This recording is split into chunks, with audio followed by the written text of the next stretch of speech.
welcome back to the SMITE Challenger Circuit. Feels so good to finally be back here on the mic to cast the Challenger Circuit again here. But this time, it's myself, J-Mac Tucker, along with Alpha Jacko. I'm finally stepping over into the EU side for a little bit here. AJ, good to see you. Yeah, hello? You're not fuzzy. You're correct on that one. I am instead J-Mac. Hello, how are you? I want fuzzy. Well, Fuzzy's not here anymore, AJ. You're stuck with me. Oh, well, couldn't be a better person to be stuck with, actually. So I'm really happy about that. I'm doing well. It's some EU action. We saw a glimpse of it earlier on. Belt Slap doing what they do best and giving the hands to Smiley Face. But now it's time for us to have a look at two different teams. The Papis, runners up in that last phase. The only team to take a set off of Belt Slap did it in those finals. They found themselves against newcomers Donkey Hoof here. Yeah, Donkey Hoof coming up from the challenge or from the open circuit, the division one step under the SCC. They were able to make their elimination round up in, and now they get to see how they stand against, well, some of the titans of the league. In all honesty, between Belt Slap and Papis, I mean, this is a tall task for this SOC team. It is indeed, but when you have some veteran players on your side, like Preds, then you know you always have a chance. Even though Preds is not playing in the role that he was traditionally playing in, don't forget he used to be a solo laner back on Xbox Rival. Now is transitioned into the jungle here for Donkey Hoof, but he's still got that veteran experience. Still has actually, most likely would have scrimmed the Papis on that team just for a bit of warm up way back when he was on Xbox Rival. He's going to have some inside knowledge here against the Papis, and that could come into play in just picks and bans. Yeah, and one thing for you at home, you can now see that we do have a lovely new graphic available. The top picks and bans amongst these teams and amongst these regions throughout the play. You can see some of the most highly contested gods amongst these EU squads here, and we can see some of them being banned out almost immediately. Morrigan and Persephone both off the table. Absolutely no surprise. And an Aphrodite follow up on Donkey Hoof. I'm not so sure about the Aphrodite ban. I still see a lot of teams fearing that god and banning her out consistently, but ever since that mid-season patch hit and she lost the cooldown, scaling down on her ultimate while she levels it up, I honestly feel like she isn't as strong as she used to be. She's a lot more susceptible in mid, a lot more difficult to control, a lot more easy to control in teamfights, should I say, sorry, if you're playing against her, and that reduces her viability, especially with the prevalence of anti-heal right now. But the set ban, that is a very interesting and must be a very targeted ban against Donkey Hoof here. Yeah, we don't normally see a set ban even with his recent buffs that he has been getting. It's a little strange to kind of see him here. Definitely feels like it's more of a targeted ban over anything else. Cthulhu also banned away, so we won't be seeing that guy. I mean, we've been seeing the terror that he has been putting into the minds of a lot of players up in the top end of play. SBL, he's been seeing a lot of action, but also he's been seeing a lot of bans recently. And a god that's been seeing a lot of playtime is Oleron, and he's going to be snapped up here for Donkey Hoof. Has good flexibility as well, can be played in both mid and in the ADC position. So this is hiding Donkey Hoof's hand a little bit here. They do have that auto-attack based mage though, so that does have to slot into one of two roles. Most likely going to be looking for another auto-attack based god in their composition. The Papis, they immediately snap up the Alcong and Xin Chen for a lot of control and a lot of late game damage. Yeah, so I remember when the mid-season patch dropped and we saw the buffs to Ao Kuang, we saw the Ring of Hecate, we saw all these items and things get buffed that sounds like it's Ao Kuang, but we didn't really see a lot of Ao Kuang. The Papis, they have faith in it. Why rush the Ao Kuang so early in the draft here? Possibly looking to take it away from Preds. Also, it's quite a strong pick overall, like you mentioned, with Ring of Hecate being as prevalent as it is. And also, the fact that we didn't see Ao Kuang for such a long time probably means that players were taking a week or two just to get used to him again before bringing him out to the competitive setting. But the rest of the picks and bans have been flying through. We have to go through the fact that Neath and Bakasura, a lot of auto-attack based gods on Donkey Hoof. I'm looking for a Fafnir ban by the Papis here. Followed up by a Chernobog pickup for the Papis themselves. Again, just more control over the map in this early game for them. I mean, if Fafnir ban can go the opposite way for Donkey Hoof as well, if they want to get that away from Chernobog Ao Kuang, would be a possibility. But instead, it's going to be both of the other magical carries in Soul and Chronos. So all four magical hunter-based characters have either been picked up or banned in this game, with Freya being banned in the earlier phases. And Cupid, the rise of Cupid, AJ, I never thought I'd see it happen.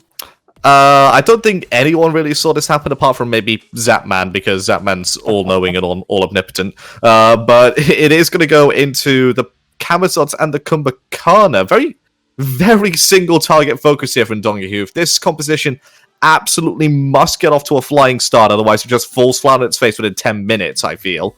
And I just don't see this Donkey Hoof strategy working out for them. Yes, it is quite prevalent in the early game. But come the mid-game, you're losing out on a lot of front line. You're relying on this Kumbhakana to be your sole front line. You're losing a lot of AoE control because you don't really have that much CC outside of all-around ult. And the Papis just going to run through you with this composition, I feel. Look how much control they've got, how much setup they've got, and they can fight into them into the early game as well.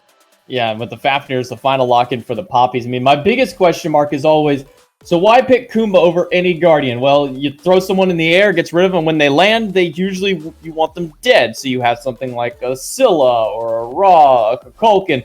Literally any god that can press 4 and that god dies on landing. But I don't see that on this team for Donkey Hoof.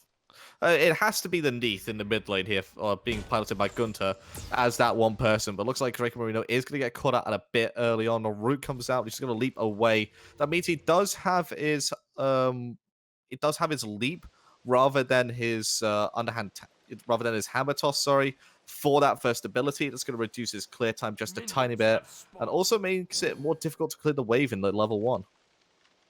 Though we have been seeing a little bit of a different strategy with that level 1. I've been seeing some new Ghost Minion stuff that's been happening around where support tries to take that early on.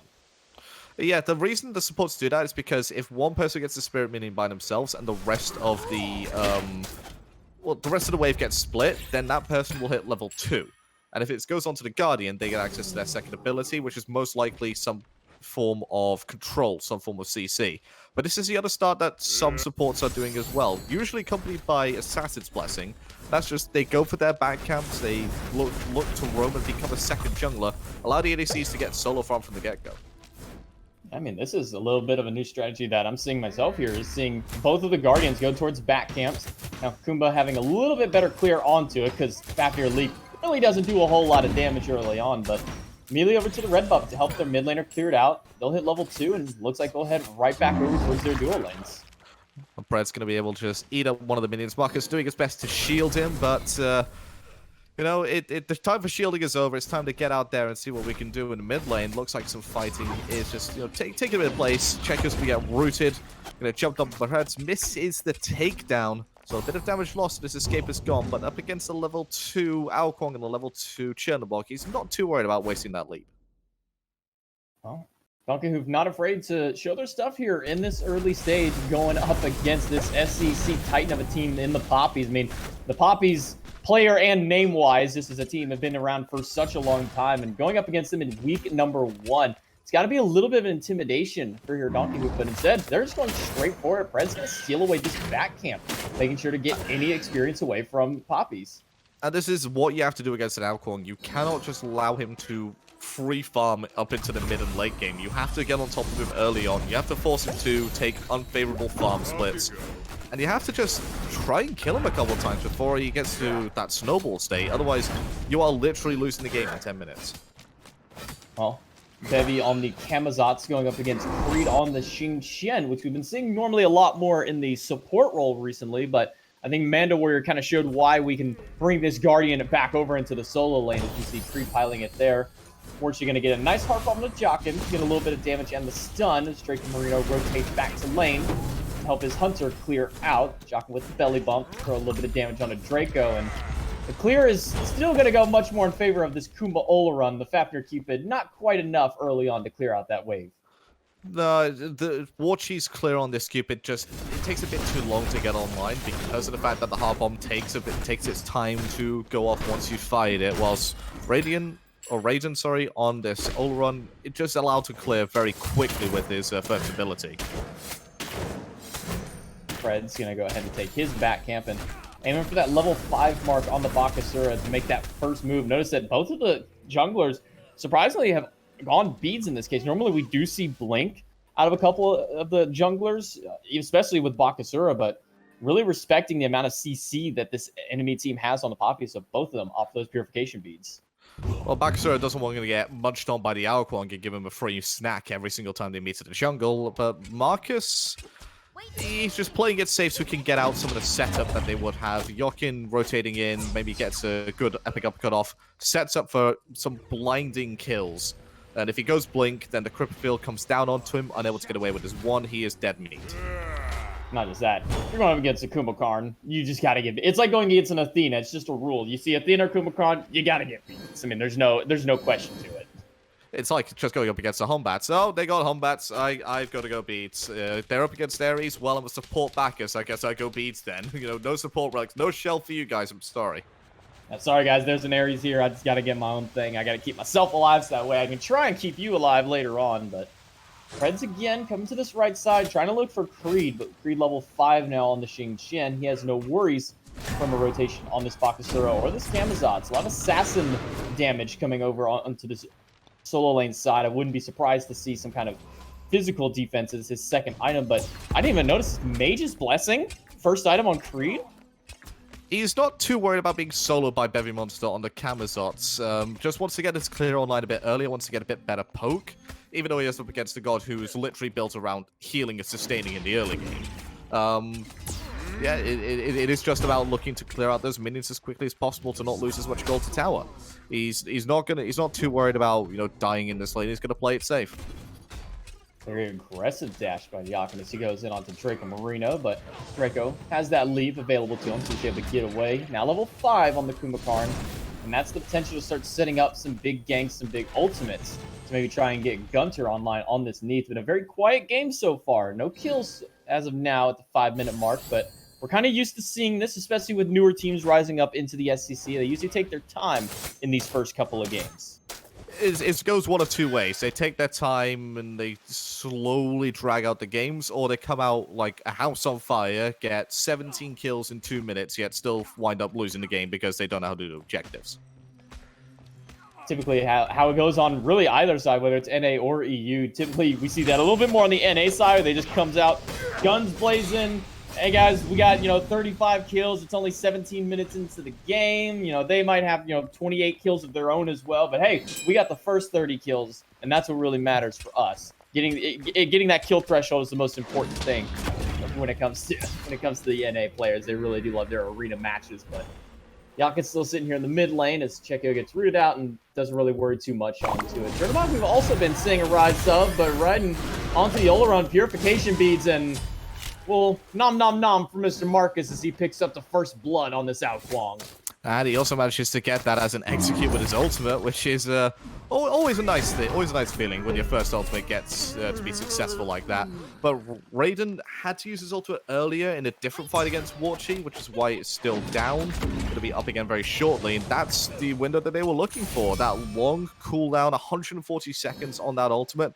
It's a long time if you force it early. It gives you plenty of time as a jungler to waltz over and get a free gank. Opted not to use his ultimate either, so he does have that in case of another rotation. Bevy trying to steal away the back camps, but unsuccessful in doing so. Marcus will take a little bit of poke, but Bevy will take quite a bit more from Creed and Marcus. Damage. Preds on rotation with Draco Marino coming on the backside, so Preds will have to leap away. He doesn't want to get stuck between the two Guardians as they go for their blue buff. If it was just Creed there, I think he goes for the invade, but the second Draco Marino comes along as well, they have enough between them to stun lock him into oblivion and get a kill for free. Even if he does pop his beads, they can still chase him down thanks to the untanked leap. But speaking of rotation, Yokin coming up behind Warchi here, looks to try and force his beads. Going to go straight to the epic uppercut, and out comes the ultimate from Raiden, but it's not going to do too much. Warchi survives 3 ultimates, and Chekio comes in just to help him get out. Well, rotation from Chekio. There's nothing further they can do. Yakin and Raiden both have to back away, and Warchi lives through it. 3 ults. And all they got out of it was a set of beads. I mean, still worth it to get that relic online, or relic offline for him, but at the same time, all that commitment and no kill with it. Yeah, I'm surprised Neathol didn't do as much damage as I thought it would. I mean, I thought it was going to do about a third of the health at this stage of the game, but just not available. You look at that earlier. Like, Marcus gets another kill on Raiden because ultimate and beads were down. Creed underneath tower getting dove by Bevy Monster, but Bevy Monster forced to leap away. That's to be just a washout train and soul lane. But once again, the all run is the mark here. And that's just what you got to do. If you don't have a CC immune ultimate and you burn your beads early on, that's 2 free picks that Marcus can get with that ultimate. We get to see the replay of the rotation in that stealth, straight into the Fields of Love, and, well, I mean, that's all she wrote. No ultimate even needed from Marcus. Is able to just clean up with a couple of basic attacks. And, I mean, that's the power that Cupid has into the Solar Run matchup. Without that CC immunity, you're kind of just stuck in Fields of Love. Yeah, he's just... there is no escape from him. It's the wrong god, but it's the right feeling of the fact that you are literally trapped in there with no hope of getting out. Gunter in mid lane is still just... it's been a bit of a farm game for him right now. Been involved in that one potential gank over on the left-hand side thanks to the ultimate. But if I'm thinking I am Neath, I want to set up for somebody in the jungle. I'm thinking of somebody like a Hebo. I'm thinking of somebody who's got a massive burst almost instantly, maybe like a Hombats as well. I'm not thinking of Bakasura. I don't think this mid-jungle combination really works out that well, because Bakasura, you don't care if they're CC'd or not, because you have Haste and Katana as your third item and you just stick to them, whilst Neath wants to lock somebody down for one high-damage burst combo. And not just that, between the jungle mid, I'm looking as a whole in general. Like I said, Kumbhakarna is a god that when I see somebody locking Kumbha, I say, oh god, what mid laner are they gonna kill me with whenever I hit the ground? And I'm just not seeing it for this Donkey Hoof team. No, it seems like it's a draft that they've gone, oh yeah, this pick seems good. This pick seems good as well. This pick seems really good. This is really strong. It's been working out well for us in scrims. Oh, what have we created? Oh no, what is this draft? What have we done here? So it's a sort of a Frankenstein draft where if you pick parts out of it, it works well in isolation, works well maybe in tandem with another pick. But as an entire 5, I don't like the draft whatsoever.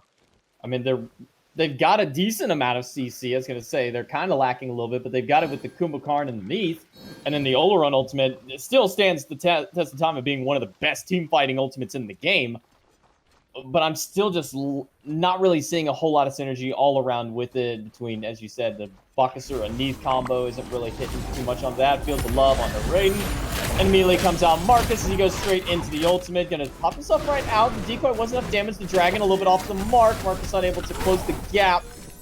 And with both of them an execute threshold, but Marcus not opting to use that ultimate. He looked like he was trying to get back into range of Raiden's ultimate him and just get that execute offline, but just wasn't able to. Pred's doing a good job of shielding his ADC and making sure that the third gank attempt is unsuccessful here for the Papis. Well, did get purification beads off of Raiden, so it is a W there from Marcus. As he expended his own just to make sure to get out of the ultimate, so beads for beads, not too bad, but for an Ao Kuang, it's much more important to get the enemy ADC's beads. Because now Raiden doesn't have an escape the next time he rotates over. It's being rotation. Fred's coming for Warchi one more time. Fields of Love is down. Neath ultimate expended as well. He's going to use that dash to get away. Beats available, but Chekyo on rotation. Got to get the beads out of Preds. And one more basic. Chekyo's rotation comes up fruitful for the team. And Warchi turning alongside his carry from the mid lane will make sure to clean up the Olaron. Raiden falls. 2 kills for the Papis. And that is a massive rotation. It's something we didn't even really consider. It's the fact that, oh yeah, I'm a Neath. I'm going to fire my ultimate and still just stay in the farm. Oh well, I'm a Chernobog. I'm going to follow your arrow and then do much better with it because I'm there CCing, doing basic attacks, providing much more damage and control here. And you can see, forces the beads, allows this kill to happen as well, and the 2 ADCs just rinse this tower. Well, they should have rinsed the tower. It's still down at half health.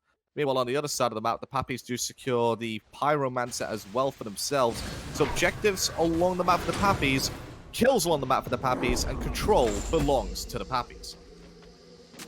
Yeah, I mean, like you said, that's a factor we did not consider is, Neath ultimate is put her in mid lane. Her ultimate, you got the shortest distance to any lane necessary. Well, do the same thing with the Chernobog, and now he can pop there, follow the arrow through. All right, cool, you ulted. Now I'm here. What's going to happen? Well, they're going to turn around and get 2 kills for the Papis, bringing their lead to 4-0. 2 kills onto Marcus so far with this Ao Kuang and 1 apiece for the Hunters. And we haven't even got to the major team fight stages where Draco Marino can transform and get that big coerce off. Up into the sky goes Draco, and up to the dragon form he will go on landing. The crippled field out from Bakasura will make sure that he can't go through, but the execute right onto the enemy tank. Support for support down. Marcus in the sky onto the dragon, but not sure if he's looking to go aggressive in. Instead, he'll make his way back over to Creed. He's rotated to these backhands. Bevy is getting shredded by the dragons up into the bat out of hell just to run away. He has Marcus Blink. Still chasing him down. Blink over. A little bit of damage. Come more basics. The bats aren't enough. Marcus with the cleanup kill. Guns are looking for something, but it's going to get the beads out of Marcus and lift off into the sky. Double kill for this Ao Kuang. Yeah, you remember when I said you don't want the Ao Kuang to free farm and then snowball the game? We're at that point where he has free farmed and is now snowballing the game. 5-0-0, has his Ring of Hecate online, has his Demonic Grip. It's just, at this point, they need anti-heal to come online fast, but they also need the core items in their build. Donkey are in a really, really dire situation here. It's only 4K right now. It's the experience that's really taking its toll. Marcus, as we saw, was level 14. Pred's only level 11 the last time he died. It's a bad look for this jungle matchup. It's in a dire straits. At this stage of the game, it should be flip side. It should be a Bakasura 3 levels up over an Ao Kuang just because of the early game pressure that Baka has. But, I mean, with the rotations from Marcus, they've been proving much more fruitful than the flip side for Donkey Hoof. They've had one somewhat successful gank, but even then they didn't kill. The only kill they've gotten from anything was onto Draco after they expended, what, 3 ultimates to kill him? Yeah, it was 3 ultimates starting off with the epic uppercut. They also had Pred rotating with his ultimate. I believe Gunter also managed to use... Well, Gunter didn't use his. So it was 2 ultimates used in order to take out Draco Marino. Just a massive rotation and dissension on the mid lane. But that was just a trade. It wasn't even a 1-for-0 kill. It was a 1-for-1. Both supports fell down thanks to an execute coming out from the Ao Kuang, so they didn't really gain much off of it. Well, Donkey Hoof didn't gain much off of it, but Papis for sure came up with the blessing end of that end, able to pick up not just the enemy support, enemy jungle. I believe they got the solo laner as well. Baby got chased down by Marcus. They came up with a big 3-for-1 in that trade, so Papis are loving those fights all day long, and when your pick composition's not working by 12, 15 minutes, it's not going to be working as the later the game goes, and Papis are only going to get more dangerous with this Fafnir and Double Hunter comp. Oh, they're going to be absolutely terrifying. Objectives aren't going to live whatsoever. Ao Kuang, notoriously one of the best gods at shredding the objectives, just because his Dragon Call plus his attack speed means he just destroys the objectives. Then you have a Fafnir on top of that, plus Shekio and Warchi on Hunters. Fire Giant's not going to live for more than 5 seconds when they decide to eventually do it. Towers are gone at the blink of an eye. This is a dangerous game for Donkey Hoof and has to go back to the drawing board. If I'm Donkey Hoof, even though it's only 16 minutes in, I'm starting to think about what I want to do differently for next game. Pred's trying to look around the corner to see what's going on. Shekio able to predict the leap and eliminates him immediately. Creed not able to grab anyone with the Whirlwind Abrasion Shield. Yakin gets a little bit of damage out onto it, but Marcus there, he's going to go right into the backline. Epic uppercut onto the jungler, but it tickles Marcus. He doesn't even care about the damage that goes through because the tier 1 and tier 2 towers both fall as Papis puts another 2,000 gold in their pockets from that. Raiden was making his flight rotation over towards that fight before he realized it was too late, and in that time, they've lost that tier 2 and left. And now rotation back all the way over to here because the Fire Giant's down to half. Bevy Monster knows it's up, but he can't do much to stop this. They leash the Fire Giant just for a tiny bit. Marcus realizes they have the opportunity to burst this down, and they're going to do just that. 17 minutes in, Happy secured the first Fire Giant of the game, and this is a snowball. I mean, you got a Fafnir with a Hunter and an Ao Kuang against the Fire Giant, and y'all are this far ahead. I'm surprised it took him this long to make the call for it. Imagine throwing Warchi over there and getting the triple coerce buff. That Fire Giant would have stood absolutely no chance. Raiden on the left side trying to push up a little bit, get some farm for himself, but with that Fury still down for about another minute and a half, there's not much that they can gain even from pushing this wave up. No, Donkey Hoof don't really get too much right now, just a bit of jungle farm. Back camp's the solitary one that's up right now. Just spawning is that purple buff. Towers, I think at this point they can't defend on the tier 2 towers. They have to look to defend as a unit on these Phoenixes. And just try and stall out this game for another 20 minutes. 20 minutes of stalling. That's 3.5, maybe even 4 Fire Giants worth of time for the Papis to get into the base and just take down 1, maybe 2 Phoenixes before finishing the game at the Titan. It's a very tall order. It has to be very well coordinated here from Donkey Hoof. I mean, it would have to look like the Sora gaming from the console land way back when team with 3 subs is pushed back sitting in Titan room as their Phoenixes die 3 times. They lose 5 Fire Giants to get 1 win and turn around and get the game. But It's going to be a long time before we see anything like that, I think, happen again. Tier 2 tower in the dual lane is gone. Only the Tier 2 in mid stands, and, well, that's only got a twig of a leg to stand on as it crumbles to the ground. But a 5v5 pushing over towards the left-hand side. Creed kind of sitting a little bit further back. Blink is up as well as ult.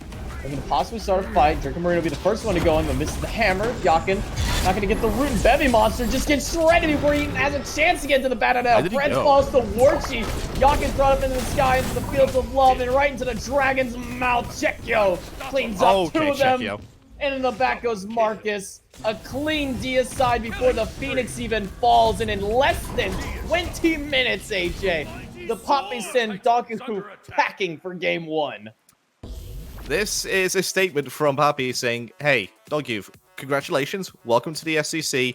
Here's your ticket out of here. Please, go back to the drawing board and try again. That was... We called it from the beginning. That wasn't really the greatest draft of all time from them. The game plan looked solid at first, but the second they ran into any form of resistance, it just went completely nowhere. And they had this early game composition, but didn't play the early game at all. It wasn't really... I can count on my fingers how many times I saw the Bakasura gank, and it was probably twice. You're picking a Bakasura, you want to gank early, you want to try and get that lead early on. But the Alquang was the one that did most of the ganking. It didn't really make much sense to me. Yeah, for me, I felt that was game over after they expended 3 ultimates to try and kill Warchi, and they still didn't get him. Epic uppercut into the time dilation out of Olorun, and then immediately afterward, there was the Neath ultimate on landing, and hey, he's still alive, and now Chekyo's here. And that's the end of the rotation. For me, that was kind of the tall tale of what this game was going to go like for the side of Donkey Hoof. They picked this pick-based composition, and it just fell flat on its face from minute number 1. Yeah, well, on the other side, it was a semi-similar draft coming out from the Papis. A lot of auto-attack-based gods in there, but they had the Fafnir to help boost it. They had a good mix of CC, early-game control, late-game control coming out from their squad. But most importantly, they also had a second tank and second space creator coming out from iCreed in that solo lane. And the second that iCreed and Bevy Monster started to rotate, it just exacerbated the difference in these two squads. Not just in terms of experience, but in terms of just sheer quality of draft. I mean, when you draft 2 assassins and the enemy team has a Xingqian in solo lane, what are you really going to do to him? You're not going to kill him. As a Kamazatsu and a Bakasura, you lack an insane amount of CC to even try and stop this god. Your best chance is to get his leap out by using the ultimate out of Bakasura, and that's it. Outside of that, you're not doing anything to the Xingqian. So Creed essentially just got to play Farm Simulator all game, and then he rotated team fights, and that was game over. Yeah, what's more, Furious Roar reduces incoming basic attack damage onto the person that it hits. So Preds, Gunter, Raiden, all doing less basic attack damage than they really should be, thanks to that Furious Roar. The Xingqian was a pivotal pick, but also was Chekyo on that Chernobog. The second the Neath ult just flew anywhere, Chernobog flew alongside it, and that just created the psychology of, do I want to continue this fight and get this pick and not waste the Neath ult and then die myself to this Chekyo rotation? Or do I get out now and try and call it quits? Just means that Chekyo loses farm, and they just lost out in both regards. Chekyo didn't lose out in farm, he got kills, and the Neath ult was then expended for no reason. Yeah, I think as we get ready to go into game number 2 here, the big thing that's got to be changed here for Donkey Hoof is their draft 100%. Is I think what you said was best is, in a vacuum, a lot of the picks that they made were great. But in the overall whole of the team, it just did not synergize well for them. And coming into game number 2, I would love to see a draft that really fits well together. First ban, no surprise, the Morgan, as she has been one of the top bans in the SCC and even in the SPL for the last, I don't know, ever since she's been allowed to play again? Ever since she was first conceived on the design table, she was banned. People are going, what, the Morrigan? Is that a new god being released soon? Like, what's she doing? The Neath ban coming out from the Papis. Very strange choice, considering I felt Neath was quite absent in that last game. But maybe they feel like it's something that Donkey Hoof have practiced. Something that Donkey Hoof have gone, okay, we can build our team around this Neath and do better in the next game. But bans elsewhere looking very similar. Olorun taken off the table, Freya gone away as well. Aphrodite once more, not huge fan of that ban, but again, it's off the table. I think Warchi was just tired of getting hit by every one of those Neath ults, and so he just said to ban it away. I'm tired of dealing with them. It's over with. And Donkey Hoof, we're tired of dealing with the Aokwang against them, so they're going to take that one away from the Papis. But that leaves old Cthulhu on the table, and they'll be picked up by the Papis here in the first round. Yeah, your face when you're picking Aokwang. Your face when you realize you're facing Cthulhu. And the Arachne to top it off as well, to throw that one into the jungle in the hands of Marcus. We've seen what Marcus can do on a lot of these auto-attack based assassins. Now let's see how he'll handle the Spider Queen. Camazotz locked in for Donkey Hoof, and I'm sorry, Alpha, I'm just not feeling this Camazotz, especially not into a potential Cthulhu. No, it's a farm fest again in Soul Lane. Camazotz can potentially get a kill onto Cthulhu if Cthulhu misplays, but this is the SCC. They're not going to misplay to the point where you're going to be allowed to kill them. And so far, Papis are just stacked on healing, whilst Donkey Hoof have also done the same.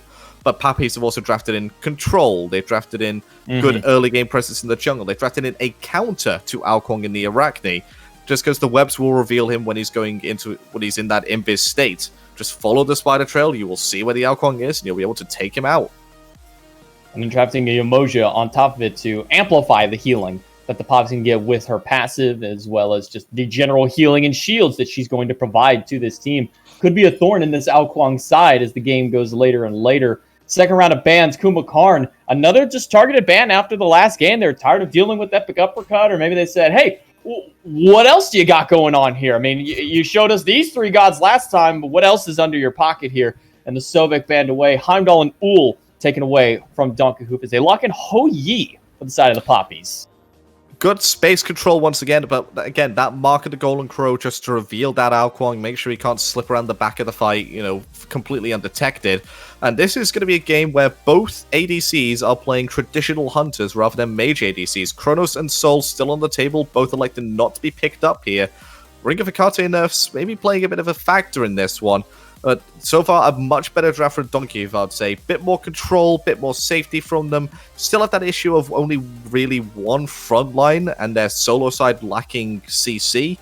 But I think the Merlin pick's a lot better, follows up from Athena better, and the Jingwei Athena lane, tried and tested, quite a strong one once it hit level 2. And now EU is going to take their shot at seeing just why NA love this Scylla so much as the Poppies lock this one in, trying to take their best impression of Baskin, what we would call the NA's SCC god of Scylla, will now go into the hands of Chekyo. Marcus piloting that Arachne into the jungle, no surprise, with the Umoja and Cthulhu. So, I believe this is the... I don't remember, did we see a Cthulhu in the first set of the day before the SPL went through, or is this the SCC debut for the god? I think this is the SCC debut for the god. I don't imagine you really want to give Cthulhu over to anyone on the side of Belt Slap. Yeah, no, that doesn't sound like a fun time ever. I don't think that is anything that I would want to ever give Belt Slap, especially considering they're right there at the same tier here as the Poppies. As we mentioned at the start of the broadcast, the Poppies are the only team that ever took a set off of Belt Slap in 2 splits? Yeah, it was 2 splits, and you know that if you give Cthulhu over to Belt Slap, that Zeros is just going to play it mid because he can.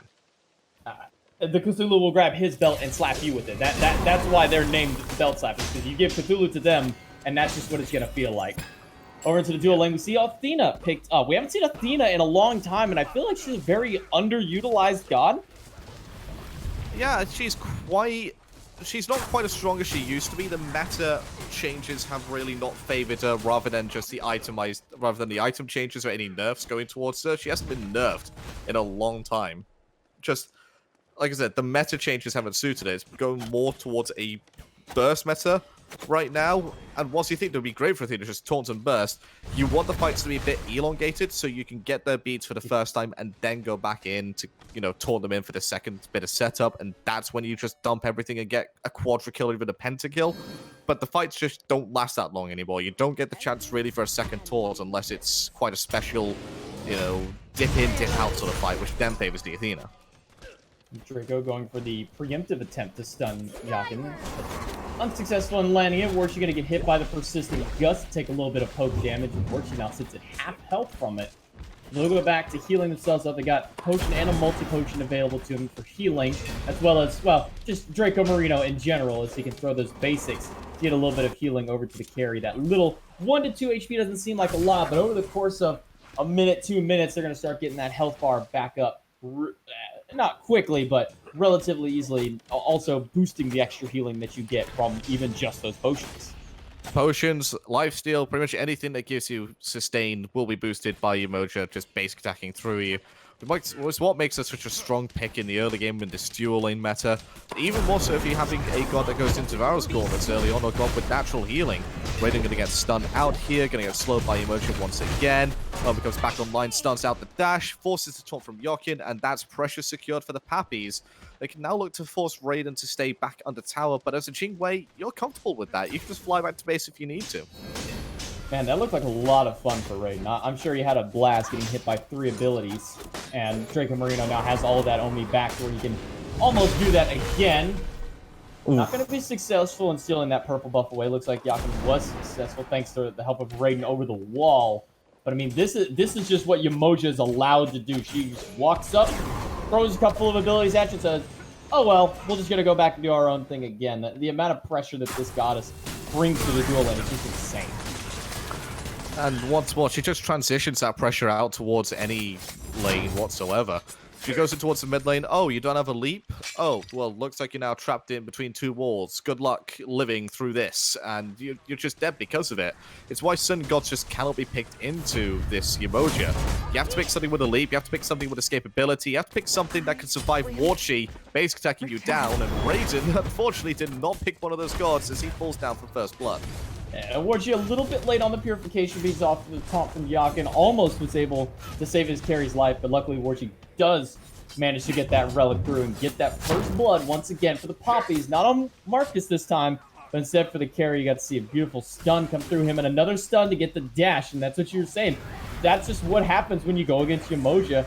Needs one more basic attack and does manage to find it as he secures that first blood, and first blood onto the enemy carry is not what you want if you're a Donkey Hoof. No, it goes on to Warchi, and fan favorite Warchi. Been playing in loads of different positions.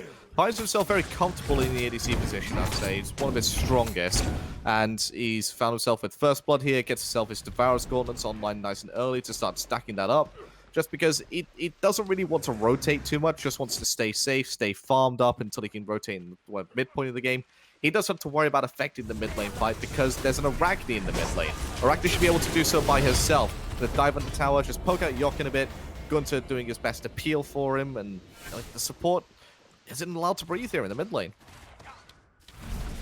And this Merlin going into an Arachne. Now, we don't see Arachne a lot, but how does this matchup of the mid lane go up against the, even into the jungle here? I mean, still against Alkwang, you got some decent escape, but Merlin against Arachne doesn't sound like a fun time, and might not be a fun time for Bevy either. Leap out of Creed up into the ultimate, he will go. And Bevy up onto his own bat of hell with the Defender of Olympus through from Yakin, but he's half held, stuck between the walls of Draco Marino. All 3 managed to find their way out. No stun lands, but a good damage out of Creed will force Yakin under the tower. And I believe that was all ults aside from Marcus using that side, and Fred as well as let's back away, but Marcus instead will go right back over to the blue buff, steal that one away. That's a free blue buff. They're going to give it to Draco Marino just to... just because they can. You know, a bit of extra cooldown on the ultimate, that's all you really need. And Preds doesn't have access to his own farm, not given the same freedom that Marcus had last game on this Alkwang. Looks like he kind of wants to try and get some revenge, but Bevy wants to put himself in a dangerous position once more. He doesn't have his ultimate available, and this is going to be a kill onto the Camazot. Depends on who gets it. It's going to be Creed smacking down his lane opponent. Preds wrapping around the back, unable to do what he needs to do to get the execute off. Falls down to Marcus. Oh, in the meantime, Chekio gets a solo kill onto Gunter in the mid lane. Let's check in on that later, see how that transpired, but all around, weird rotations from Donkey have caused him even more pain. Yeah, it's stuck between the spiders and a Riptide is not a fun situation for a Camazotz, especially when the leap is already down. Great positioning of that ability out of Draco Marino. We see the kill into the mid lane and just the raw ultimate out of the mid laner. I mean, Chekio showing that he's got a little bit of precision on that Scylla as he gets a solo kill on the Gunner. Yeah, and also forces out the beads from the Merlin, which is something that's going to affect Gunter again. Because he no longer has the protection from Marcus, no longer has protection from stun chains from Draco Marino, no longer has the ability to beat and then flicker away from Chekio, rooting him. And don't forget, Chekio's about to hit level 9, gonna have that crush maxed out, so it's gonna do a lot more damage when it removes 25% of your protections. And also gives him an extra 25 power just in general on the god. Scylla, one of the few gods in the game that just gets outright free power from leveling up, essentially. And so they'll be able to close that one out. Going into a book as well. Will this be Book of Thought, Soul Reaver? Maybe, I don't think an early poly would be the call. It's a bit too early to get Polynomicon online, you're right. Most likely will be a Book of Thoth, just to get, you know, a bit of extra power online early. Soul Reaver Rush doesn't really make sense, given they don't really have tanks on their side, so it has to be the Book of Thoth, unless she's going for a very early Book of the Dead for extra safety. But this is Chekio we're talking about. Chekio doesn't really want to have that safety. Gold Fury being stunned up by Donkey Hoof on the left-hand side. Washi spots this one out, forces Fred's ult for his speed, gets a stun on the return, and Raiden has to go back into a dangerous position. He sacrifices himself and the rest of the team to get out, but look who's in the backside. Gunther has no beads, remember, and Marcus is chasing him down. And will land right on top of him out of the ultimate. Defender of Olympus on the Preds isn't going to save anybody. And oh, by the way, the Gold Fury started right back up, and the Papis will take that objective away. Beautiful play out of Warchi. Uses the beads to get out of the execute, not even an execute, just the ultimate in general from Preds.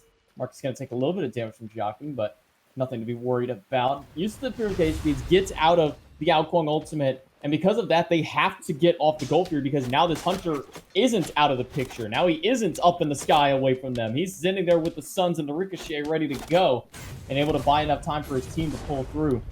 Joachim's soaking up a little bit of minion damage so he can save that experience and gold for his team, and Preds and Gunner will make their way through. But I mean, that's the flaws you see in the Merlin is once the Arachne got to him and Flicker was down, where does he go?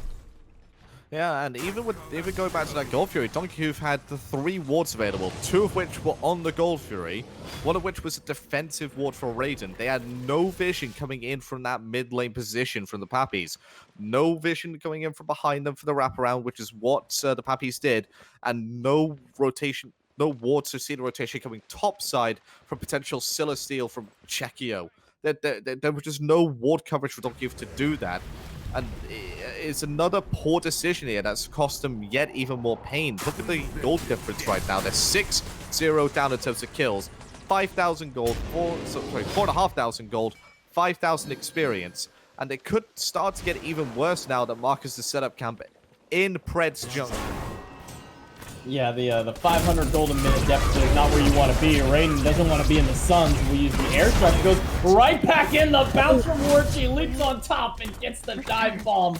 The protections from that ultimate out of Athena, not enough to save his life. Almost got the counterplay onto him, but solo kill from Warchi. Raiden falls, and this red buff's looking mighty tasty here for the Papis.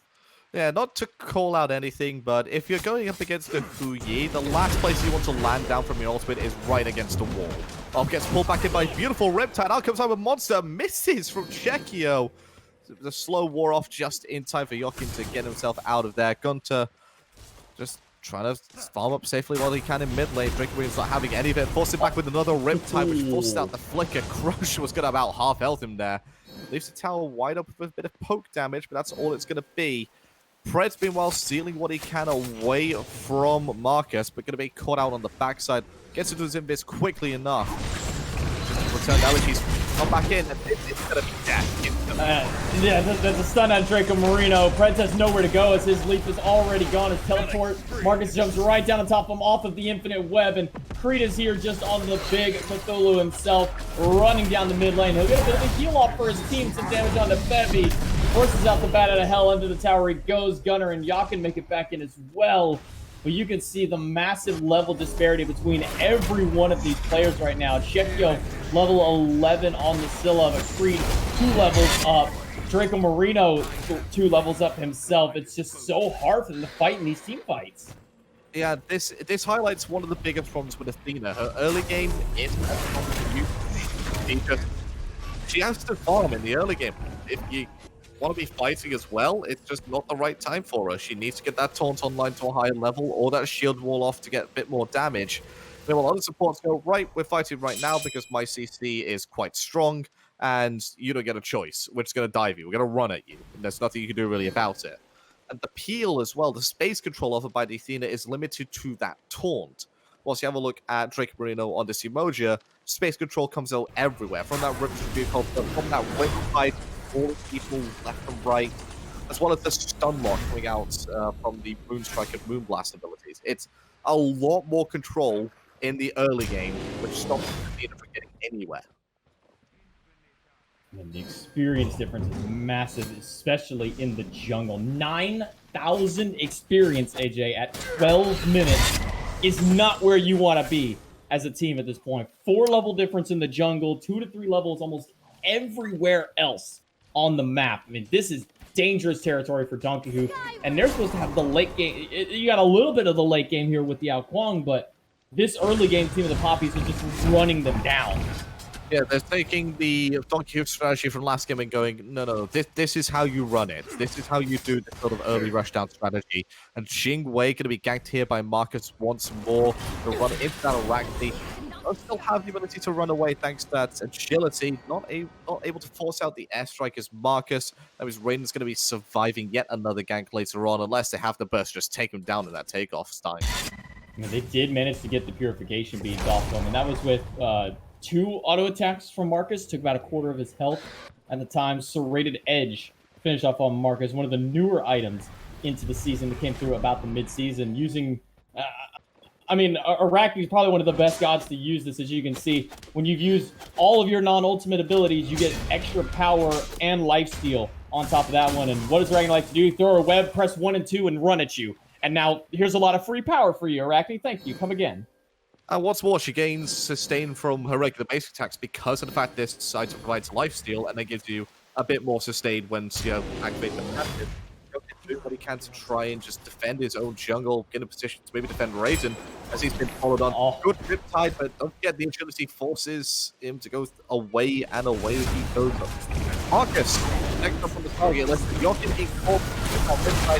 Riptide has the start from the Emoja. Down. Killed number 9 on the board for the Papis, and still a big old donut for Donkey Hoof. Yeah, Donkey Hoof is really not having a fun time in this game. They are just getting absolutely decimated. It's the best way I can describe it for the Papis. 9-0. Creed in a little bit of danger here. Now he's at half health, has the dash and get away, but 10 kills on the board now for the Papis. Marcus gets flung over into the purple camp as the Papis take the Oni Fury. Creed, by the way, back up over half health. Raiden under the tower with barely any health and hardly any mana to live to his name. Draco is more than happy at tanking this one up. Marcus will go right down.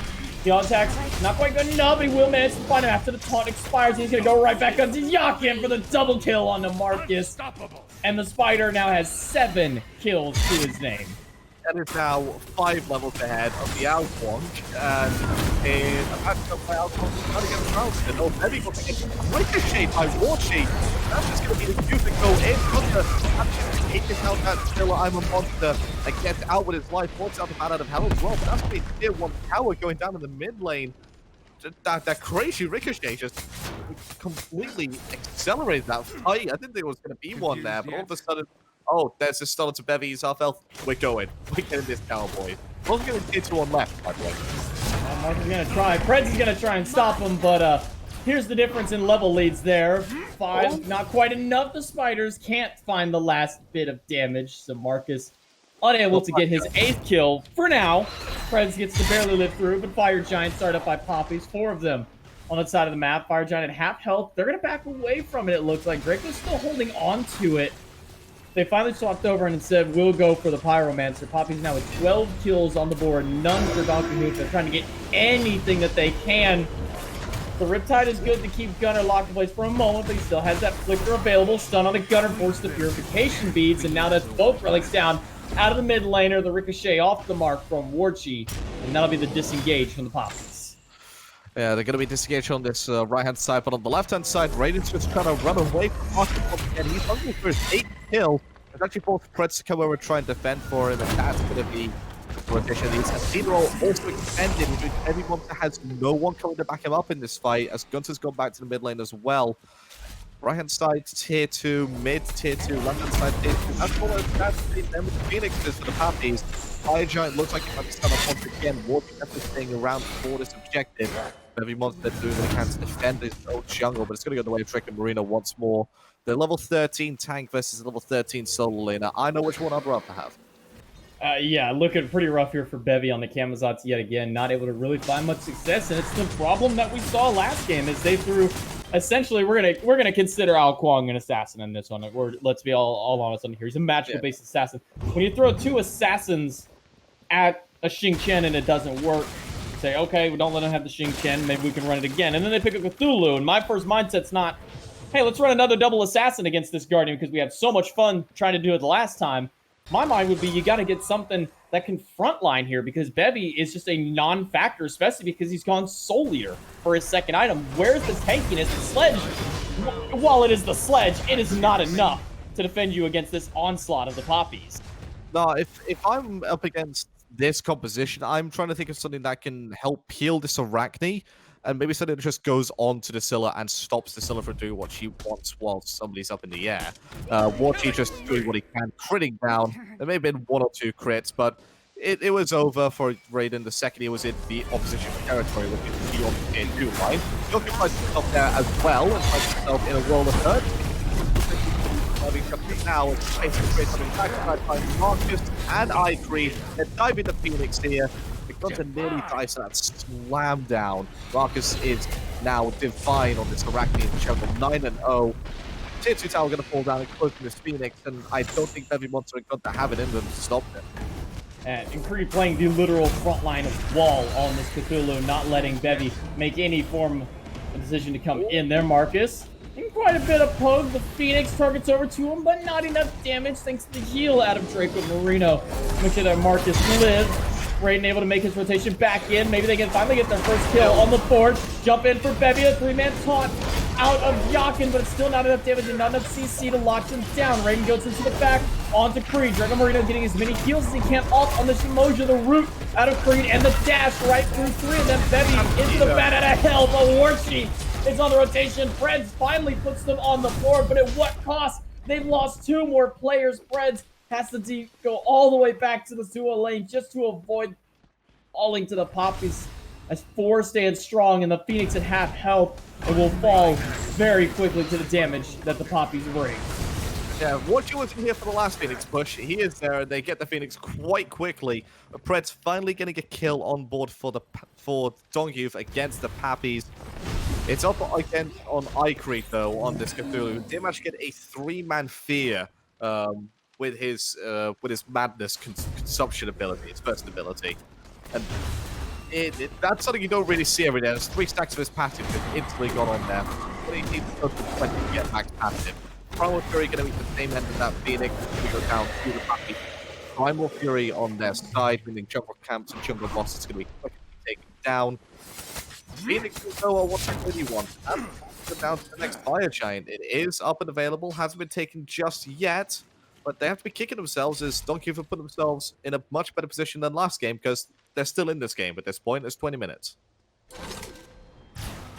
I mean, they've made it further than they did in game number 1. By this time, game 1, it was already over for Donkey Hoof, so they've made it through. They got 1 tower down so far, but they're staring with only 1 tower of their own defense against the Papis, and Fire Giant is ripping around for him to go at any time that they want to. Warchi with his 4th item online. Chekio's going for his 3rd book of the build. He's already gotten Book of Thoughts and Soul Eater. This one likely to be the Polynomicon. Raiden down to half health. The leak out of Warchi will force the airstrike and the Defender of Olympus out of the Athena. And that, to me, yeah, that's calling Fire Giant. When 3 are on that side of the map, and you got the rest of your team here, yeah, Papis are going for it. Half health already on the Fire Giant.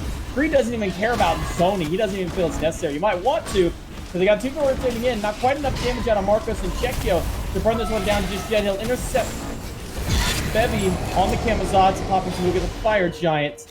Dash away on Yakin and Bevy as they retreat. Papis Fire Giant around all 5 of their wastes. Yeah, there's just going to be a push down of one of these towers. Maybe Warchi gets this Pyromancer to allow him to rotate back into the fight if possible. Bevy forced out from the tier 2. Pyromancer goes down because Warchi takes it because he's such just a behind his teammate. Pred looking to get away after taking down this tier 2 tower on the left-hand side. The second tower of the game for Donkey Hoof. Going to be able to back to base to help defend on the Phoenix. Same concept for Raiden as he's focusing on this reptile first. I think it's going to be too late for him to get back to here. Oh, Baby's gonna throw out some damage, but Warchin check kills just evaporate.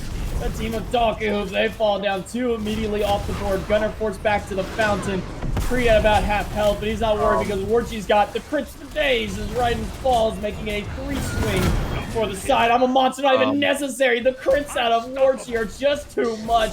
4 down, only 1 in the Titan stand in the way of Papis and their 2-game victory. Warchi's looking for him. Not looking at the Titan instead. They're trying to find this out. Kwong, he will fall to Checkyo's Dia's side. And game number 2 and the set going the way of the Papis. Looking for something on the Yakin, but he's sitting under that fountain and not going to find it. 2-0 set goes to the Papis in a decisive victory. This just shows exactly the quality we're talking about with the Papis, exactly why they were able to take out Belt Slap back in those Season 2 finals. And it's a wake-up call here for Donkey Hoof. It is a baptism of fire. I don't think they could have asked for a tougher first set here, especially when the Papis, they would have found themselves angry after losing those finals a few weeks ago. This is them just putting a statement of intent that they are here to win this split rather than come up as second place once more. And it all comes down to just their team play. It looks just as solid as ever. Yeah, Poppy's really coming out strong in their first set of the new split here.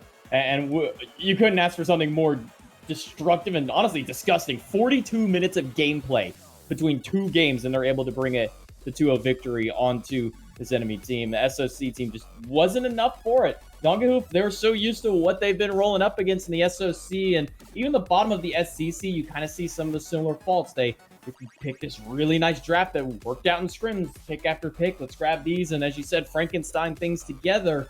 But then when they go against a team that doesn't care what you draft, they're fine giving you Ao Kuang. They're fine letting you play Kamazats again. You give them Cthulhu, Yamoja. I mean, those 2 alone, you just can't let that happen.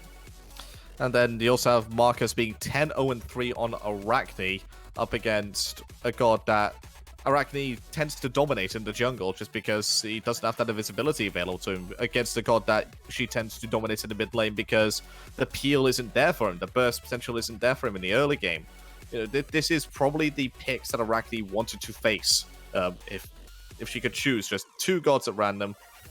It would be a high chance that she says, I want to go up against a Merlin, I want to go up against a Ao Kuang in the jungle, please let me have my birthday wish. And that's exactly what he got. You know, 10-0-3, it's a massive scoreline for this Arachne, and one that I really don't want to see on an Arachne when I'm facing her.